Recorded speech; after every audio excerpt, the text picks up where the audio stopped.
Untuk mengulas kasus hukum yang menjerat Edi Prabowo, sudah bergabung bersama kami peneliti Indonesia Corruption Watch, Tama S. Langkun, dan PLT juru bicara KPK, Ali Fikri.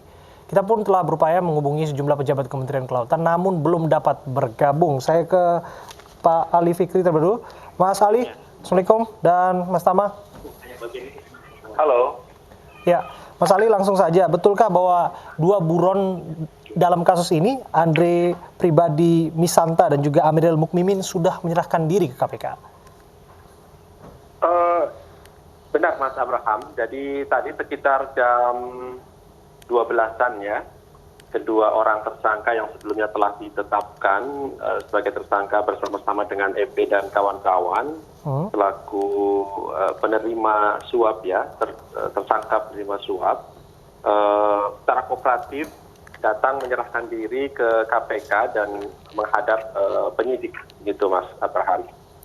Oke, yang bersangkutan sebetulnya apakah memang ikut ke trip ke Amerika Serikat dan disebutkan lolos dari tindakan KPK, giat KPK waktu itu atau seperti apa, Pak Ali?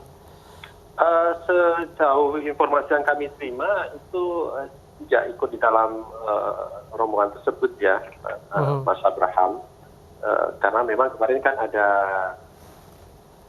8 orangan ya yang kemudian diamankan di Bandara Soekarno-Hatta begitu turun dari pesawat gitu, dan mereka adalah orang-orang dari kementerian gitu.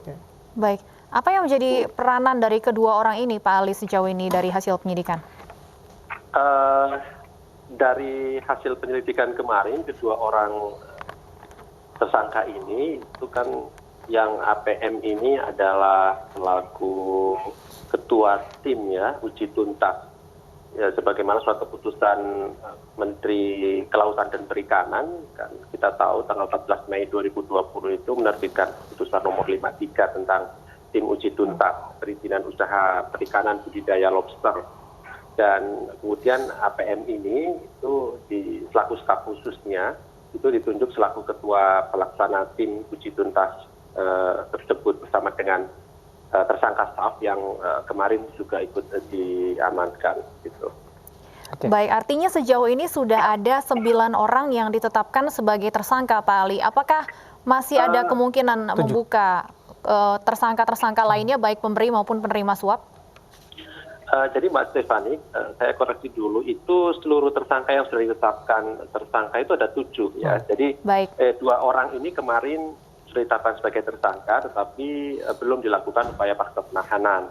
Jadi semalam itu kan yang ditetapkan 7, tapi 5 sudah dilakukan penahanan, dan hari ini 2 orang sudah datang. Kemudian nanti juga rencananya akan dilakukan upaya paksa penahanan. Oke, untuk dari pemberi suapnya sendiri, apakah memang masih 1 orang yang berinisial S saja, Pak Ali?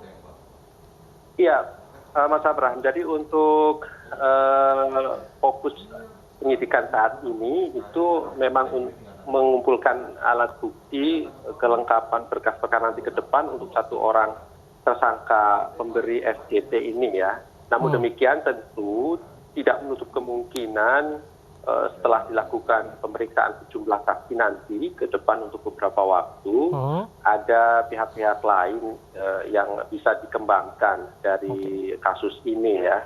Artinya sejauh kemudian di dalam proses penyidikan ini ditemukan 2 bukti permulaan yang cukup, ada keterlibatan pihak-pihak lain, tentu KPK akan mengembangkan lebih lanjut terhadap orang-orang yang bisa dipertanggungjawabkan secara hukum tersebut. Pak Ali, apa pertimbangan KPK akhirnya memulangkan istri Pak Edi Prabowo?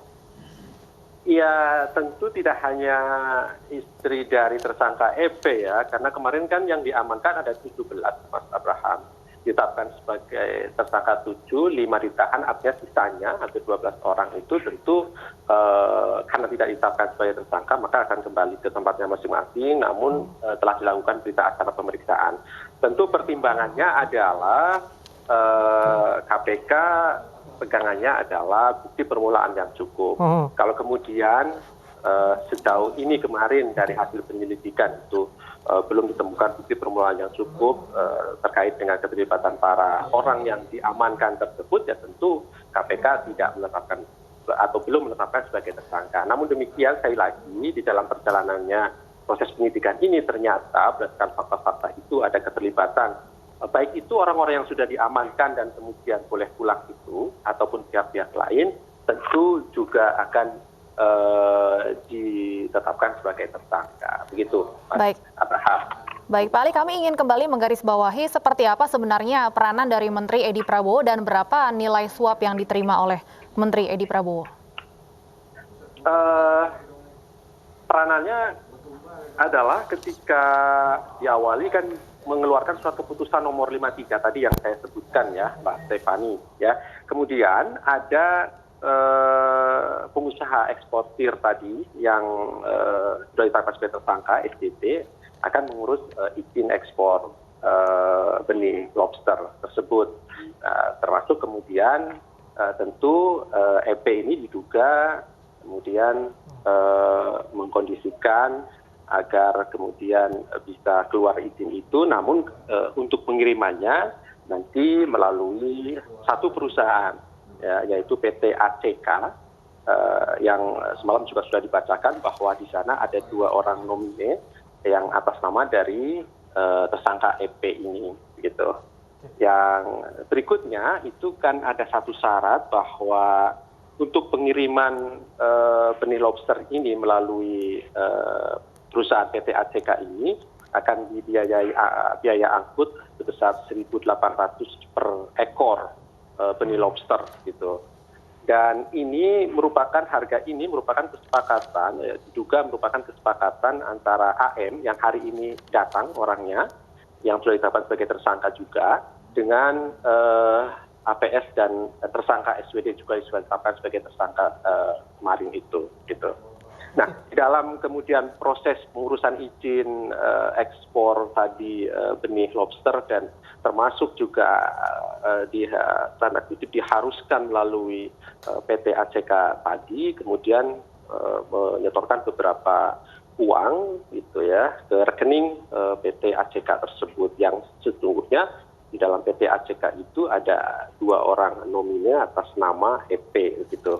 Nah, dari uang-uang yang kemudian masuk di rekening PT ACK inilah kemudian mengalir ke sejumlah rekening gitu ya.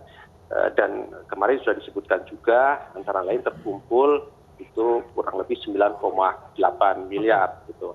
Nah, di dalam proses perjalanannya kemarin KPK menerima informasi sekitar tanggal 21 sampai dengan 23 November ada indikasi transaksi pembelian gitu yang ya cukup mencurigakan karena itu dilakukan antara jam 5 pagi begitu. Ternyata itu kan transaksi yang berada di luar negeri begitu. Oke. Ini yang kemudian transaksi itu kami sampaikan kemarin kurang lebih 750 juta untuk ada pemberian barang-barang mewah ya, jam Rolex dan seterusnya yang Nah, untuk mendalami transaksi di luar negeri, apakah rombongan yang ikut dalam trip ataupun kunjungan kerja Pak Edi Prabowo ke Amerika Serikat, termasuk di sana ada nama Pak Ali Ngabalin, juga akan diperiksa oleh KPK untuk mendalami foya-foya dalam tanda kutip belanja yang diduga dari uang suap ini? Ya, tentu nanti melihat fakta-fakta dari hasil keterangan saksi-saksi yang ada ya, Mas Abraham. Tentu informasi awalnya adalah ketika ada notifikasi tadi ya, transaksi yang berasal dari satu buah ATM yang digunakan ya, jadi ATM debit atas nama salah satu sekretaris pribadi dari istri tersangka EP ya, yang atas nama AF karena sudah ditetapkan juga sebagai tersangka, yang ternyata dugaannya adalah ATM tersebut digunakan oleh EP bukan oleh AF gitu. Dan kemudian itulah yang menjadi titik awal informasi sehingga KPK menindaklanjuti dan melakukan pengamanan atau penangkapan terhadap pihak-pihak di bandara ketika turun dari pesawat, dan ketika saat itu ditemukan banyak barang yang berasal dari uang yang 750 juta berada di rekening atas nama AF tersebut gitu. Baik, kami ke Mas Tama Langkun, peneliti ICW. Mas Tama, kita tahu memang izin ekspor lobster ini sudah menjadi polemik sejak pertama kali dikeluarkan. Anda melihatnya, kalau ICW melihatnya, ada kejanggalan-kejanggalan apa saja sebenarnya dalam izin ekspor benih lobster ini? Terkait dengan izin benih lobster, ini udah masalah sejak lama ya. Jadi sebelum policy-nya itu dibuka, itu pun juga sudah banyak catatan. Terakhir misalnya pada saat masih tutup zamannya Bu Susi Pujiastuti, itu catatan PPATK ada transaksi ekspor impor itu mencapai 900 miliar, itu yang masuk dalam kategori suspicious transaction. Jadi transaksi yang mencurigakan. Jadi dari situ saja sudah bisa dilihat sebetulnya perputaran uang yang sangat besar terkait dengan ekspor impor benih lobster ini. Yang kedua, itu melihat pada sisi bagaimana kemudian kuota itu bisa ditentukan. Kalau berangkat dari ceritanya Mas Ali Fikri, itu kan juga menyebutkan bagaimana seorang staf khusus kemudian dia bisa mengambil sebuah keputusan karena dia ditentukan sebagai seorang ketua. Keputusan yang diambil itu menentukan kuota. Jadi ini menurut saya satu hal yang nggak biasa. Biasanya kan kemudian yang bisa memberikan izin kuota itu kan biasanya pejabat level dirjen. Nah, pada detik ini juga banyak hal-hal yang kemudian terjadi. Nah, terus terang, dalam beberapa minggu terakhir pun, misalnya ICW juga mendapatkan laporan dari pengusaha-pengusaha yang merasa ada yang tidak adil dalam proses ini. Mereka menyebutkan misalnya, dalam konteks penentuan kuota, ada banyak pengusaha-pengusaha yang sudah memenuhi persyaratan. Misalnya seperti sudah punya budidaya, sudah ada kerambanya, sudah ada pelepasan liarannya, gitu ya. Sudah ada semua, tapi mereka tidak mendapatkan izin untuk ekspor. Ada yang mengaku dimintai uang, Mas Tama? Nah, informasi-informasi itu yang kemudian memang masih kita kumpulkan ya, karena informasinya masih kesaksian-kesaksian aja, pengakuan-pengakuan aja, itu yang kemudian kita masih belum bisa dudukan. Tapi yang pasti adalah begini, kejanggalannya. Ketika ada satu yang sudah memenuhi persyaratan tapi nggak dapat, tapi ada perusahaan lain yang katakanlah baru ada perusahaannya beberapa bulan yang lalu, sebelum izinnya dibuka, tiba-tiba sudah punya izin. Padahal kalau bicara soal perhitungan yang normal, dia harus hitung tuh bagaimana kemudian budidaya itu kan nggak mungkin setahun ya, pasti lebih. Gitu. Mas Tama. Nah, ini yang kemudian janggal pertama. Mas Tama, nanti saya akan dalami lagi kepada Anda, karena ada waktu yang cukup terbatas kita bersama dengan Pak Ali Fikri ini. Saya ke Pak Ali Fikri terlebih dahulu. Pak Ali Fikri, apakah aliran dana yang masuk dan keluar ini akan ditelusuri oleh KPK dengan bekerja sama dengan PPATK? Ya, tentu demikian ya, Mas Abraham. Jadi selama ini juga ketika penelusuran terkait dengan rekening-rekening yang mencurigakan, baik itu saksi maupun para tersangka, KPK selalu bekerja sama dengan PPATK untuk menelusuri lebih lanjut, gitu. Termasuk tentu di dalam proses penyidikan nanti berjalan beberapa hari ke depan terkait dengan perkara ini, akan dilakukan yang sama ya. Tentu ini semua untuk mencari alat bukti terkait dengan dugaan aliran-aliran dana yang terkumpul di dalam rekening tadi satu perusahaan yang diduga ada juga di situ peranan dari tersangka EP. Oke, terima kasih untuk waktu Anda, Pak Ali Fikri. Baik, kita masih terima kasih, berbincang bersama dengan Mas Tama.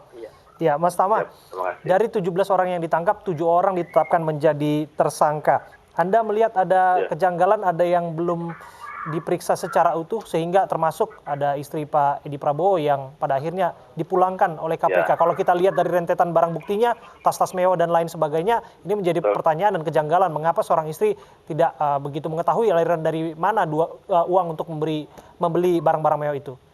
Oke, Mas Abe, yang pertama kita harus lihatkan sebetulnya konstruksi yang dibangun oleh Mas Ali Fikri dan kawan-kawan, itu kan pasal 11 dan pasal 12. Artinya ini masih bicara soal tindak pidana korupsinya. Bicara soal bagaimana seorang penyelenggara negara mendapatkan hadiah, bukan yang di luar dari penyelenggara negara. Sedangkan istri itu kan di luar dari itu. Kecuali Mas Ali Fikri dan kawan-kawan itu menerapkan pasal-pasal tindak pidana pencucian uang. Sehingga kenalah itu yang namanya istilah pencucian uang pasif. Jadi dia karena menggunakan uang tersebut dan dia dengan sadar memakainya, dia tahu sumber itu kemudian dari Dengan status yang bersangkutan anggota DPR aktif juga, Anda melihat pasal itu bisa ini anggota DPR dimasukkan? Ya? Sorry, ini anggota DPR ya? Iya, betul. Anggota DPR istri Pak Edi Prabowo. Kalau yang anggota DPR kan tentu saja dalam perspektif anggota DPR ya harusnya menjadi pihak-pihak yang harus diminta pertanggungjawaban ya. Ketika memang KPK bisa buktikan bahwa ya yang bersangkutan betul-betul menggunakan uang-uang tersebut dengan sumber-sumber yang nggak jelas atau sumber-sumber yang diduga berasal dari hasil kejahatan korupsi. Oke. Baik, Mas Tama, terima kasih banyak sudah bergabung bersama kami di AINI Sore. Sama-sama.